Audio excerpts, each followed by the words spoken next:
Good afternoon and welcome to the Joint Senate Committee. Oh, it's not a joint. It's a Senate Committee on Labor and Technology. Sorry. Today is Wednesday, March 15th at 3 o'clock. We are in conference room 224.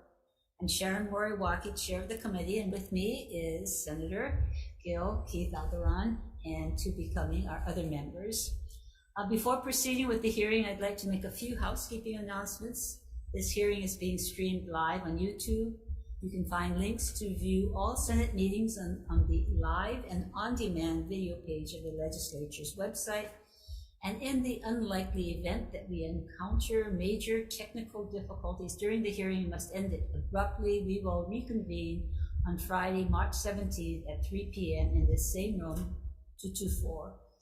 If there are technical glitches during your turn to testify, if anybody's on Zoom, we'll move to the next person, but all testimony, written testimony is available on our website.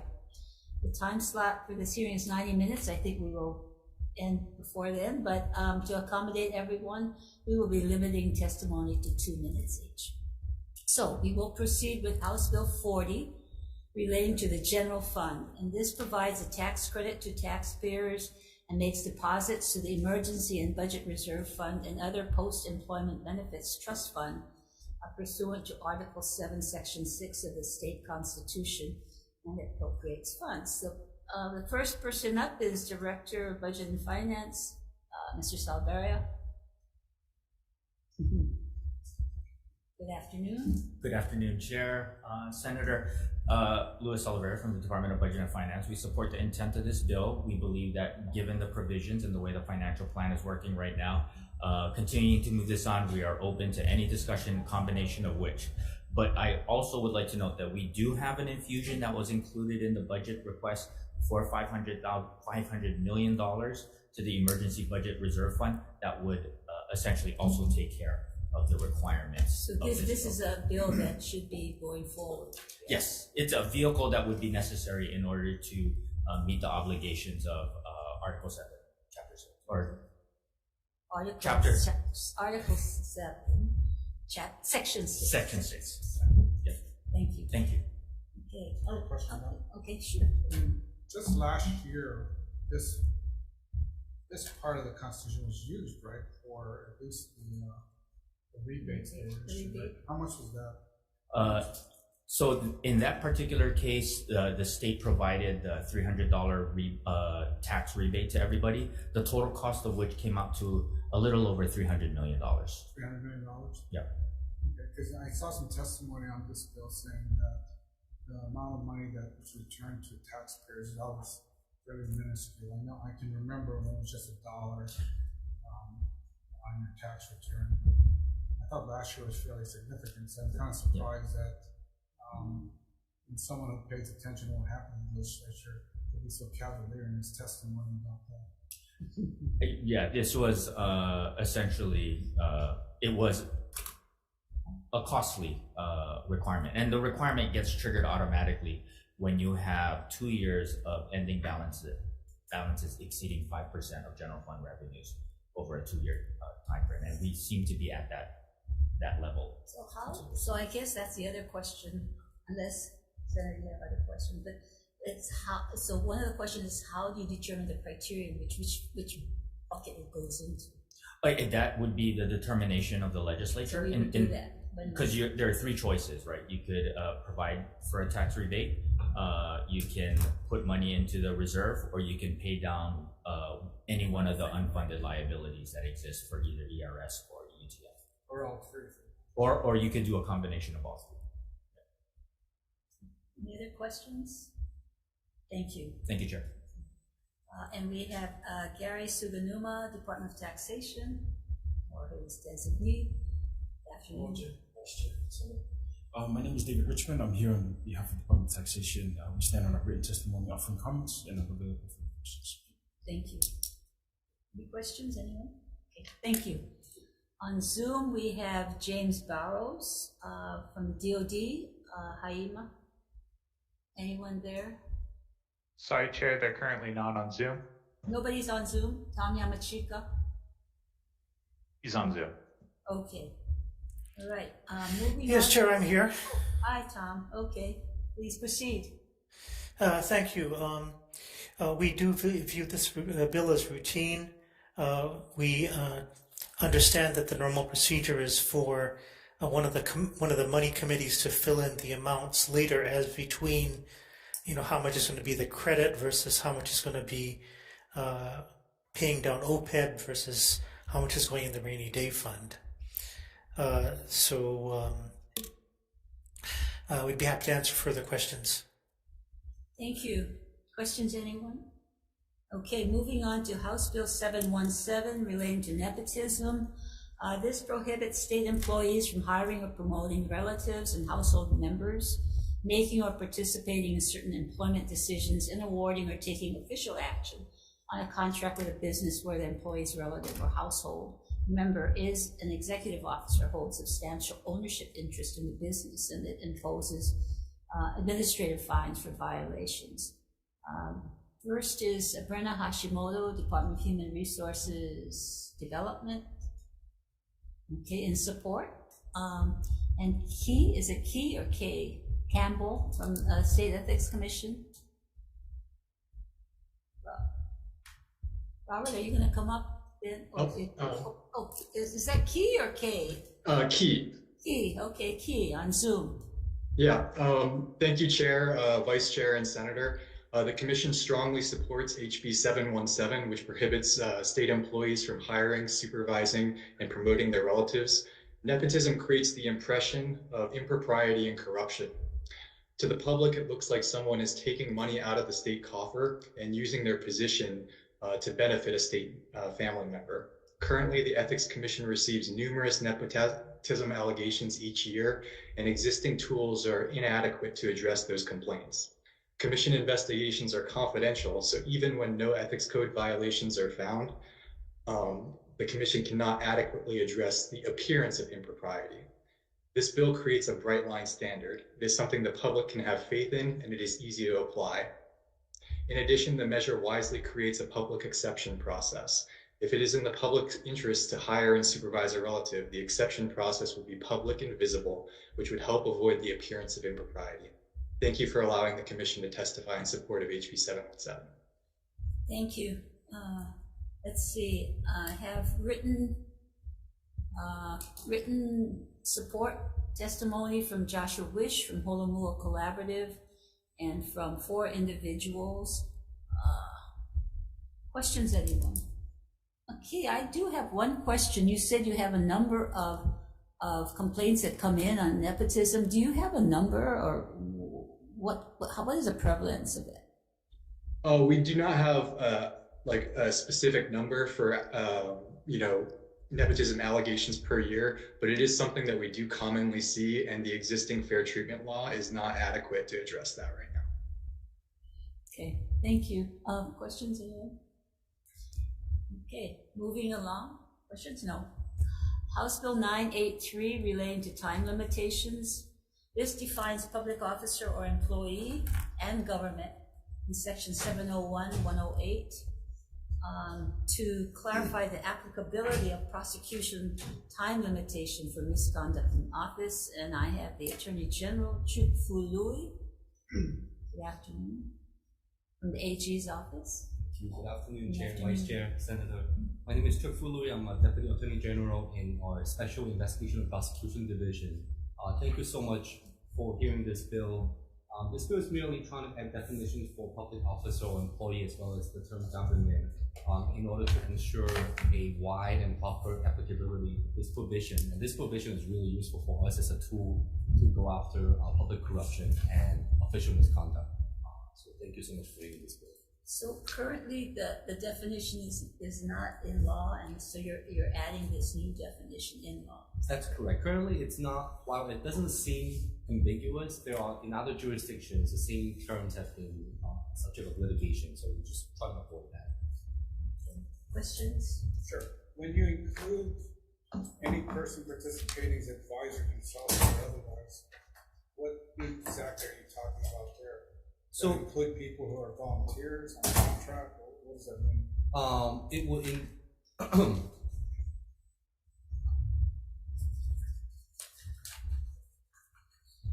And just to let you know, Senator, this is the same definition already in existence in our criminal statute. So it just conforms the criminal part together.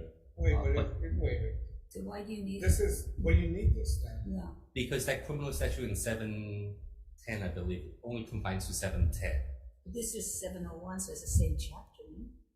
No? So that's why we're expanding the 710 definition onto the 701 definition.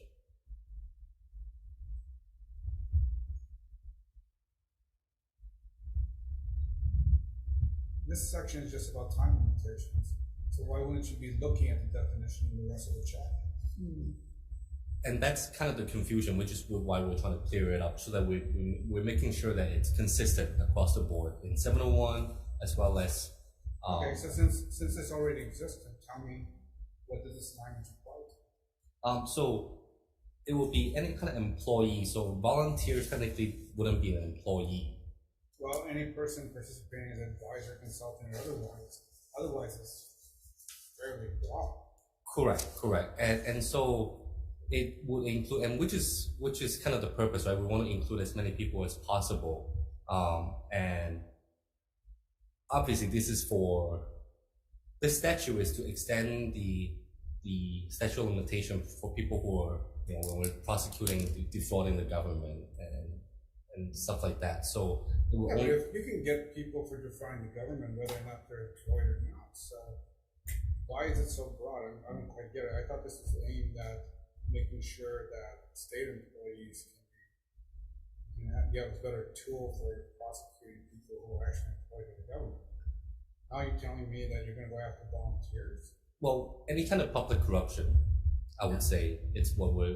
But this is employed. So employed means you're paying them versus somebody who comes and volunteers to help you in AG's office, for example, and they make an error. Are you going to be now using them under this statute? I guess the statute. Use this statute. I mean, that's the point, right? I mean, you can go after them, whether or not they're an employee or not.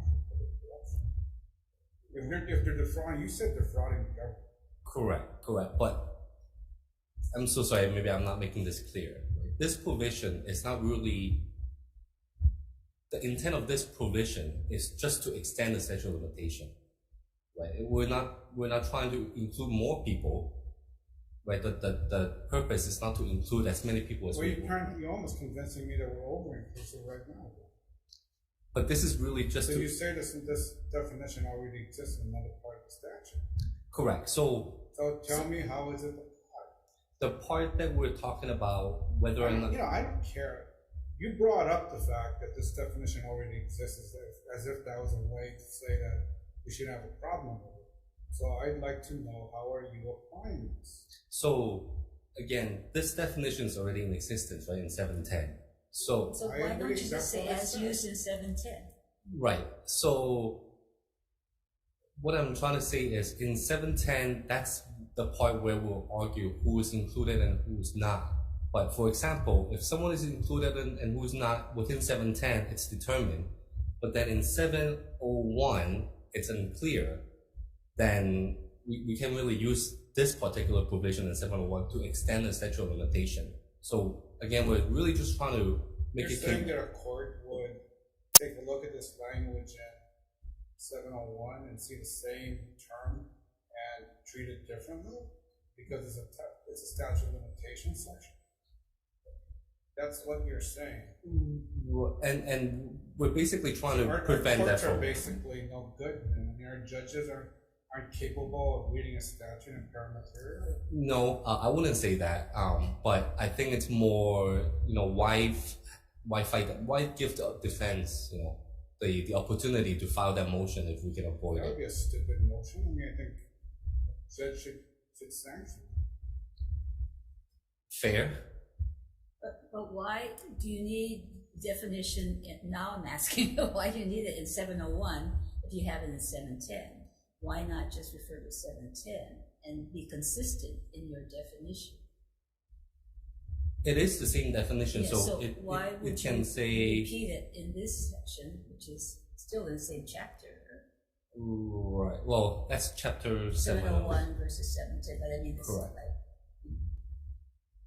Why would you want to make it a separate provision as a definition just in this limitation section? I think that's just one way of doing it, other than saying, we can use the same as it applied to the section 710. I think it's the same purpose. We're just restating it here. There's no reason why, instead of saying refer to 710. See, like for example, you have government.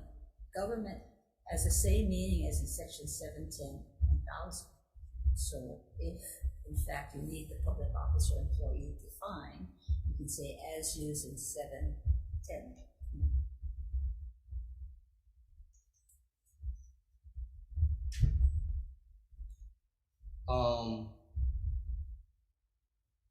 I remember why, because the term, this specific definition, is the definition for the term public servants and not public officer or employee in 710. So 710, they don't use the term public officer or employee, they use the term public servants. So that's why we want to make it consistent. One way to do it is... Why aren't you amending 710 to make public servant, public officer, employee instead? That we could too, but we felt like that's a Servant bigger seems like undertaking. You're creating ambiguity now because you're not amending 710. So now you have two different terms in the statute. That they mean the same thing, right? And we were originally thinking about, why don't we just change the public officer or employee to public servants, but then there are multiple, references to those terms. So Well, public servant sounds kind of archaic too, so maybe you can't really just do anything public. with this bill because the title's too narrow. What is it You now? can't really amend 710. Time limitation. But this bill's not good.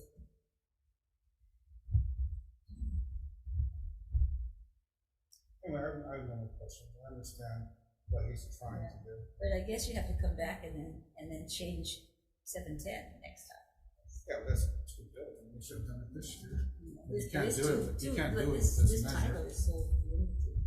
Is there anything else that you folks have that you can change it somewhere else so that it's consistent? It's kind of late to cross, so Yeah, we'd have that's to go and replace something. yeah, I can't think of anything that our administration package up that could include that we can put it in. Okay, but you claim you need this now as versus fixing it correctly later. I think now is a good opportunity, and I don't think it hurts to put to have this in place and then change the term public servants to public officer or employee. So now you have to conform it. Correct. So you intend to do that if we pass this? We certainly can.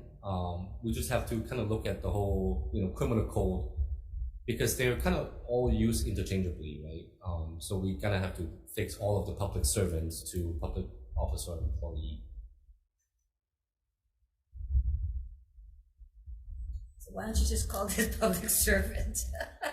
That was an option too. However, there. I'm just getting confused because you're using these different terms and they mean the same thing. Exactly. It makes people more confused if they have to be following statute of limitations with this, and you have a different title or a name for the same thing elsewhere in the penal code. Right.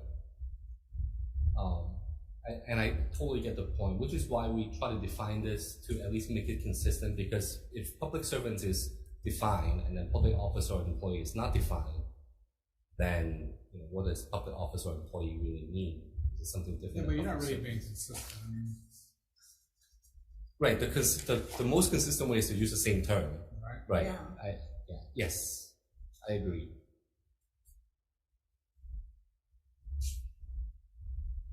No, I'm okay. Okay. All right. Any other questions? No. Thank you. Thank you. Okay, next, HB 1011, House Draft 1, relating to public employment cost items. This provides appropriations for collective bargaining cost items for 13 employees and their excluded counterparts. We have Louis Oliveria.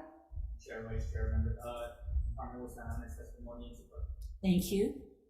We have written testimony and support from Randy Pereira, HGEA, and also Linda Rosen from Hawaii Health Systems Corporation.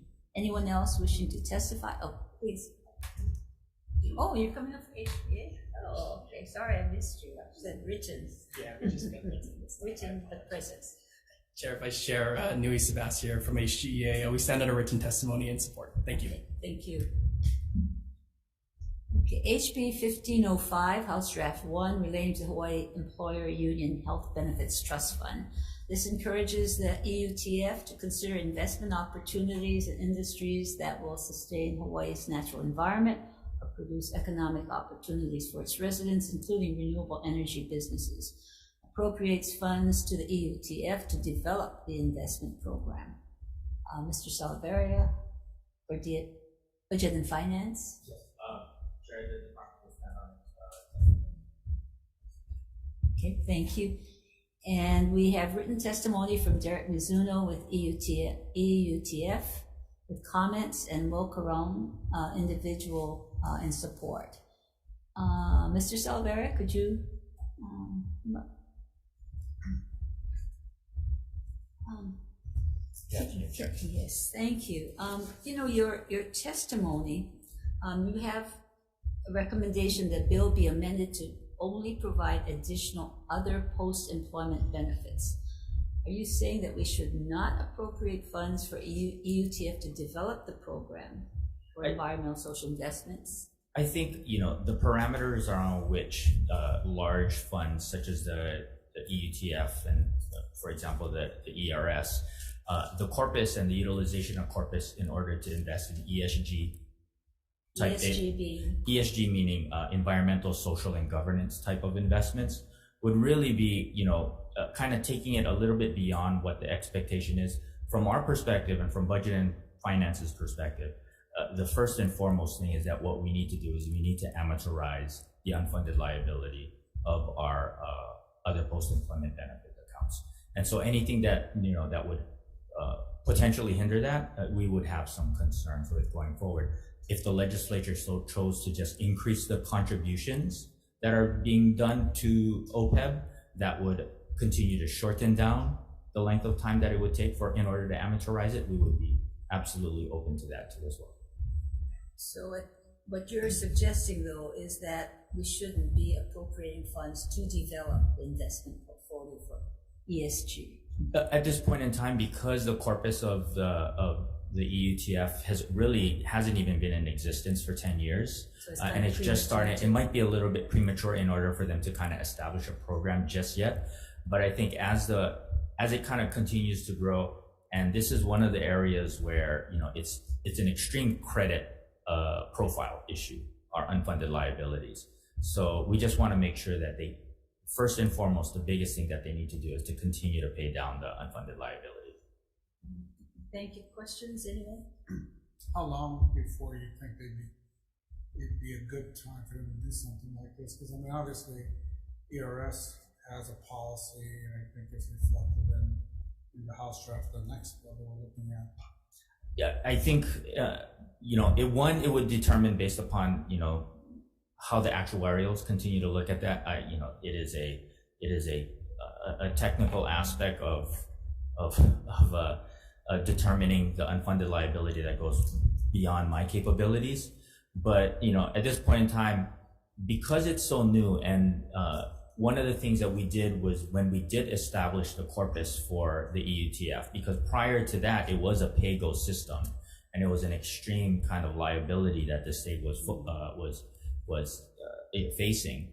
You know, in order to kind of come in there and kind of to start kind of doing it before it really kind of formulates the legs underneath it, theoretically could pose some questions that would need to be answered from a credit perspective. So again, our concern really would be to just allow it to continue to move forward, but then at the time when it would be appropriate, that would be something that would can take a look at. I wonder if it's not so much the timeline, but how big a corpus, or what kind of criteria would you use to say, yeah, it's mature enough to do ESG? That's a great question. That's a great question. I wouldn't be able to answer that. I can follow up on that, Chair. Thanks. There are other places, obviously, where you have relatively new funds and various sizes that are going down this road right now. What makes us different than them? The big issue really with the EUTF is because of where the benefits are going. I mean, really this fund was set up for retirees, and so the first and foremost is to ensure its solvency, that the funding would be there in order to cover retiree healthcare benefits. So I think there are other funds that, and I agree, that may not necessarily have either the statutory requirement and as well as the defined benefit provisions that the EUTF has right now. So it is just something that we need to be very careful of when we go forward, because it can become a credit question for the state. Yeah. I'm curious, how often does the board meet? The board meets monthly. And this bill now has crossed over into the Senate, yet the testimony from the EUTF still says the board hasn't taken a position. Was it presented to the board? I don't know. I don't currently sit on the board, but what I do know is that they're supposed to meet monthly, but sometimes they are not able to because of quorum requirements, because it's a very unique board the way it's set up, because it's set up, again, employer group and then employee group, and then you need to have a quorum on either side in order to have one particular vote. So it's a very unique governance structure. It's 5 members on each side. Because I'm just curious, because they basically submitted the same testimony they did to the House as if nothing has happened since. I will touch base with the administrator and find out when they can get this in front of the board, Senator. Session's running. Yeah. That would be good. Okay. Any other questions? That's a good question. What? We should have been meeting to look at yes. this, if this is an important thing or not. Yes, I will touch base with the If it's not administrator. important to them, if it's not important, we can just move it on. Which is, Understood. thank you. Thank you, Chair. Okay, next is 1506, relating to employees' retirement system. This is to encourage the employees' retirement system in evaluating venture capital investments to consider opportunities in industries that will sustain Hawaii's ESG investments. And if the ERS board determines it's not prudent, then they could not invest in it, but they need to give us a report on why not. So are you Kristen? Okay, Kristen Varela from ERS. Chair, Vice Chair, members of the committee, thank you. I was a little eager to hop up here. I apologize for hopping up too soon. I am Kristen Varela, the new Chief Investment Officer representing ERS in our Board of Trustees in support of House Bill 1506 as amended. We've submitted written testimony and we'll stand on our testimony, but we're happy to answer any questions you all have. Thank you. And Mr. Salgado? Chair, we do have written testimony from Will Carone in support, and Caroline Zelski in support. Members, questions? Sure. Who would you like? Okay, ERS. Let me ask, I hate to say it, but I guess I wasn't in the legislature in 2007. So obviously you've developed the policy already. Does this need to be put into another statutory section if you already have it? So I think that's a great question. The way we're viewing this is an expansion of allowable opportunities that we can pursue within the program that's already in place. So we've got the structure in place, and we believe that this just allows us to pursue other opportunities, and where financially feasible, we can support the environmental sustainability of our local economy. Sometimes you put something in a statute and it can actually be a little bit of a handcuff for you. So I would think that you'd want some flexibility within the guidelines that are already in the statute on what you can invest in, and obviously you've got your fiduciary duties to beneficiaries. We do, and the original draft of this bill did somewhat impede on our fiduciary responsibility to our members. It's our primary focus to serve at the exclusive benefit of our members and to pay down our unfunded liability over time. We believe that the encouragement of expanding to opportunities locally is a positive thing. It can help us pursue more financially sound investments locally, and we think that the amended language does not impede on our ability to serve our fiduciary duty to our members. Okay, so you're comfortable with the language that's in the current version of the bill? Yes, we are. ERS and the Board of Trustees has reviewed it and they support it. So you're willing to wait till June 30th, 3,000? No, not that portion, though. Okay, sorry. But there's one more question then. So you already have an investment mechanism, so that this would just be, ESG would be something else you'd be looking at, is that correct? That's correct. So HITIP in its current form it was intended to originally focus on local venture capital that could support the technological advancements of our local economy. This now allows us to expand into ESG and infrastructure-focused investments to continue our efforts to deploy capital where financially feasible to our local economy. So how much is in that account to the high? I made notes. I'm 2 months in. So we've total from 2008 to present, we've committed about 135 million. We don't directly invest in the programs. We hire an expert who can come in and vet local opportunities through fund investments.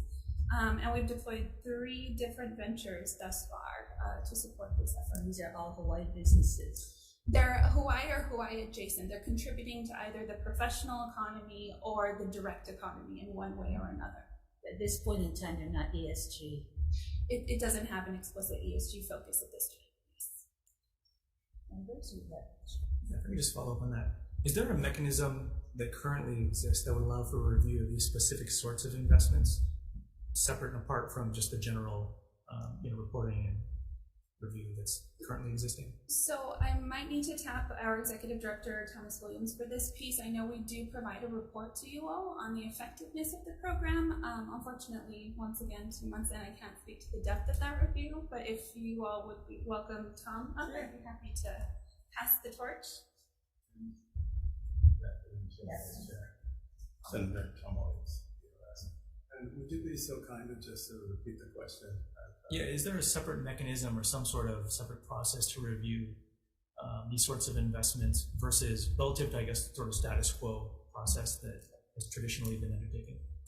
My answer would be yes. In fact, I think as Ms. Varela suggested, we hire outside investment managers to review the existing HITIP opportunities, and we would contemplate doing so under this venue as well, so that these investments that are focused on infrastructure, environmental, energy transition, etc., we would hire outside manager experts to vet each of these particular investments.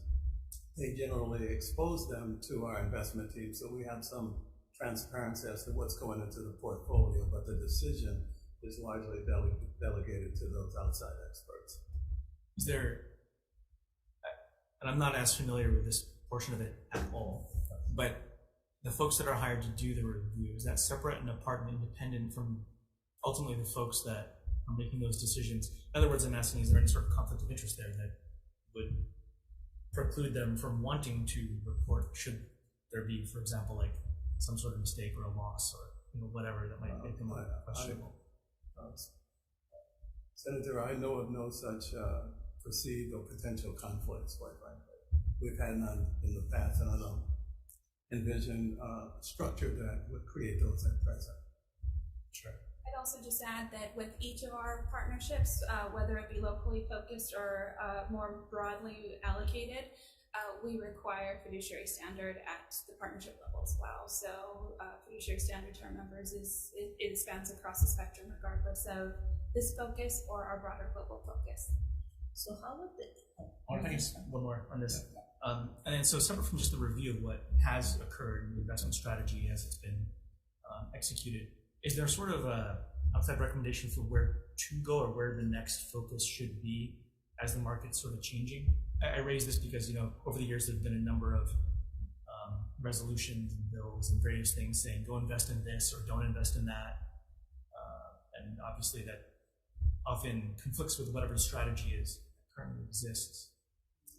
Well, I would just observe that we monitor the global markets and opportunity set, and you will find that there will be opportunities globally across sectors, and we'll get recommendations, but we're heavily diversified, and the skills that our investment managers and our internal staff deploy select those investments that properly diversify, mitigate the risk, and produce the return. So we do get recommendations as to where to invest, but we work very diligently to reserve the freedom to make those decisions internally so as to not abridge our fiduciary responsibility, because as was suggested, exclusive best interests of our members and our beneficiaries.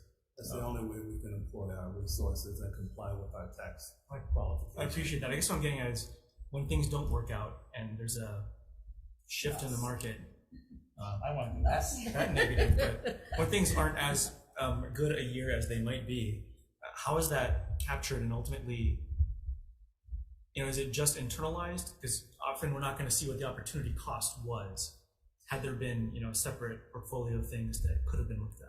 So, Senator, if I may start, what I would say is first, in evaluating the overall opportunities in the sectors that we're, seeking out, it starts on a top-down level. So strategically, annually, we're reviewing opportunity sets, we're working through pacing, and that is across our entire private market portfolio, not just this specific piece.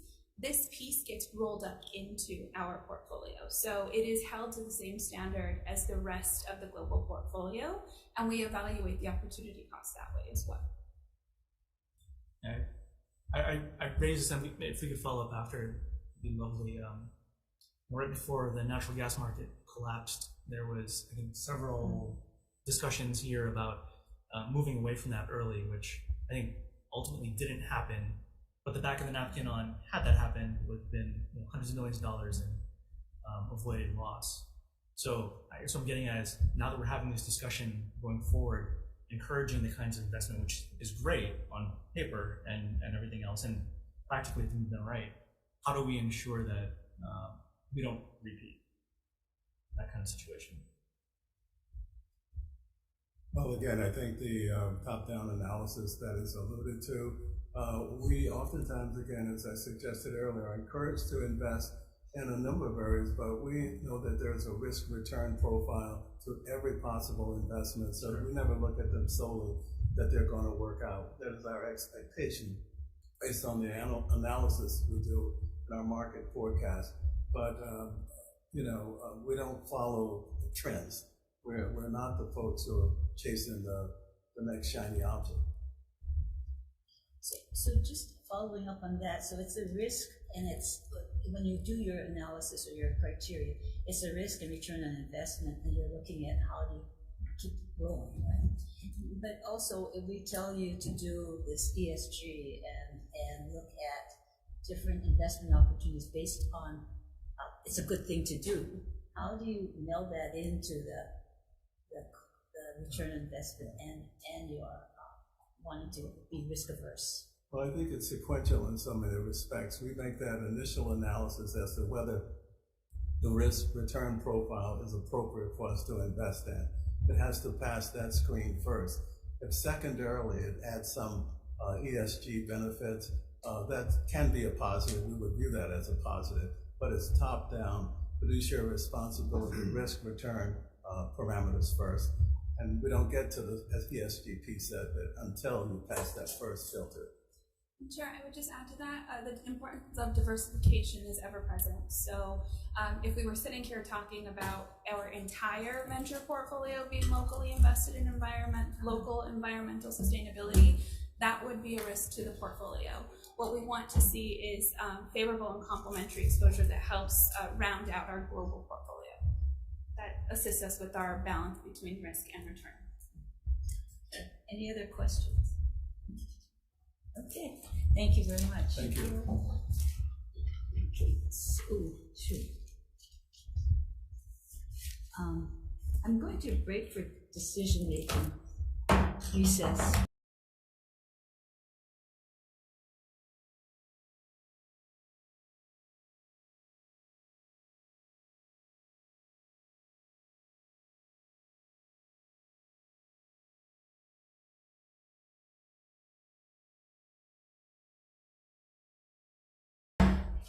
Okay, we've been back into decision making. We are reconvening the 3 o'clock hearing of Labor and Technology Committee for decision making.